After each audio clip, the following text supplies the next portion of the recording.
Hello guys, welcome back to our channel. My name is Merit.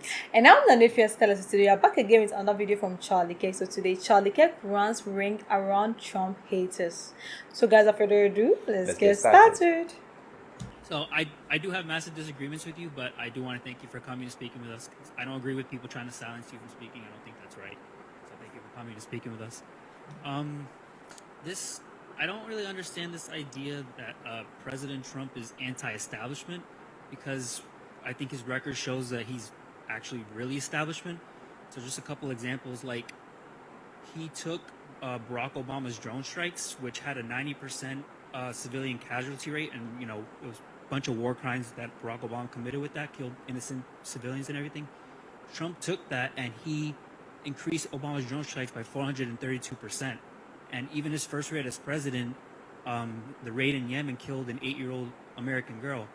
And like another example, he filled his cabinet with like war hawks like John Bolton, who's never met a war he didn't like. That's true. Swampy people like Alexander Acosta, who he was literally the guy that like brokered the sweetheart deal for Jeffrey Epstein. So I don't get and even his voting record, like Nancy Pelosi and Chuck Schumer, they voted with him like 78% of the time. Liz Cheney voted 90%. Thanks for being here. Let me challenge you, because there's a pretty obvious point here.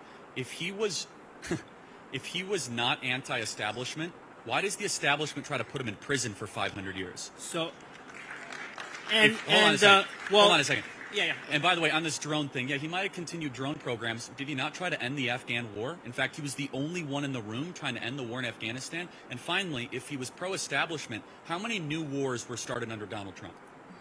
Well, so for the establishment trying to lock him up, I do think there's legitimate crimes there. We can disagree on that, but I do agree that the establishment. We're definitely going to disagree on that. I do agree that the establishment it is a politically motivated thing, because I think if he decided not to run, they wouldn't be going after him. So I do think it's political, but I don't think it changes the fact that those are legitimate crimes. But I don't think the establishment is scared of his how he would govern. What the establishment hates more about Donald Trump is that whenever he's running for president, he exposes the corruption in the establishment, and he has a way of making it seem like he's not part of them while playing the game while governing. So I don't think they're so scared of his so let's talk about 3 policy issues. Yes. What is the establishment regime position on trade? Establishment. Unlimited amount of trade, foreign products coming in, free trade. What was Trump's position? Tariffs on China, right? Renegotiating NAFTA. What is the establishment position on global type contracts? For example, Paris Peace Treaty. Trump got out of it, right? Blew up all this stuff at the UN. How about another issue? Immigration. What is the regime standard position on immigration? Invade the world, invite the world, as many people as possible. Trump put a travel ban on from China and had a terror watch list ban for any country in the Middle East. So I could go position by position, not to mention, look at Trump fired Comey. Yeah, you agree with that one. Yeah, but what kind of establishment guy fires the head of the FBI and then has to experience a 2-year investigation launched by Mueller, which was complete lies? I think that investigation was BS too, but he put in Christopher Wray. Christopher Wray right now was protecting the Biden administration. Fair enough. So that's a fair point. He puts in establishment people. So your argument is purely on personnel. And let me just say this. Donald Trump, as Rush Limbaugh would say, selects personnel that is perplexing at times. But what I think you will agree with is that his instincts and many of his major policy actions were generationally and transformationally against the regime establishment of the last 40 years in both political parties. And whether it be war, immigration, trade, international type agreements. And understand, he was the only one that was fighting, and these people would come in and they'd lie to him. I'm going to be an FBI director with this. And he will be the first one to say, should have handled Fauci differently, should have handled Birx differently. But you know what? If you want to see Donald Trump unleashed, wait for term 2 Donald Trump to be able to go after the administrative state. Thank you, man. I appreciate it. Thank you. That was a constructive conversation. Thank you.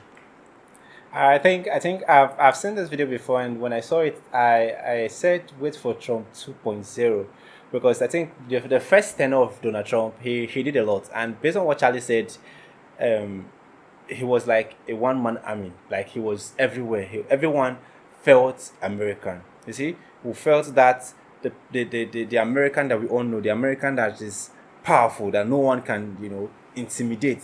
You know, Trump placed American back there, that the world was afraid of America. And that is what we are not seeing right now. If imagine if something should happen and the current president of America says something like, okay, people will listen, but it's unlike Trump. When Trump was there, it was like there was a fire sitting down there that everyone needs to listen to. And I miss that energy, you know, from the United States. And I think we are praying for that energy to be back again, because during his administration there was nothing like war. We're not seeing this Russian. I mean, he had that policy. Yeah, we're not seeing Russia and Ukraine war. We're not seeing Israel and what's it called, Gaza. There was nothing like that, and everyone was, even if there was the place was tense, but you see there was peace, and that is what we want. And I think the border jumping and all, Charlie have been pushing about this. He have been talking about this border jumping, this ban on immigration and stuff like that, and I think it's good, because you don't let everyone into your country. I know American is a developed country. That's why everyone is trying to, you know, find their way into there, because of this mindset that when they get there, they will get a good job and they'll be rich and stuff like that. And everyone wants to be rich. That's the truth. Me, I want to be rich. But if I'm going to go to a country illegally and I will not be allowed to work or do the kind of work I can do, you know, or be able to get a permanent stay in that country simply because of the way I entered, I don't think I would want to go to that country. You see, because that's my personal take. I would prefer to enter the country legally so that I can get my legal paper, you know, do my legal job and every other thing. What do you think? I think, I mean, as the president, you need to put your country first. I mean, everyone will do it. I mean, even if you are the president, you obviously put your country first. That's true. You know, you block some way that you know that obviously. And he said he put a ban on the middle people. I think country from the Middle East. Yeah. Was that time they were always war in the Middle East. So he banned that immigration force from, like, you know, Okay. you understand. So I think it's really a good idea. And I watched a video. Charlie was talking about this. Was talking about Donald Trump's policy. He said he brought that policy when he became the president. Okay. I think when his first term he brought this no war policy, and it actually really helped, because it didn't really help America alone. It really helped the world, because at that time he was able to stop Afghanistan war and made that policy that he said zero war during his tenure. And indeed, it was zero war during his tenure. Not now that we have this, you know, Gaza and Israel war going on. So assuming Donald Trump was one on power, I think this thing has been resolved. I'm not campaigning, you know. I'm not Charlie. I cannot campaign. I'm campaigning for Trump. Oh, okay, that was quick. I'm not campaigning, but I think Trump was fired. Yeah. Because everyone knew about Trump. Like, even a kid, the president of America, the person will tell you is Donald Trump. Because that man was a man of his word. Like, people really scared him, like, you know. And his sense of humor is something that I will always love about him. Yeah. So I think, Trump 2.0. I think I'm not campaigning, excuse me. Anyway, let us know what you think in the conversation. It is the first time visiting the channel. Click on the subscribe button. Thanks for watching, and remember this.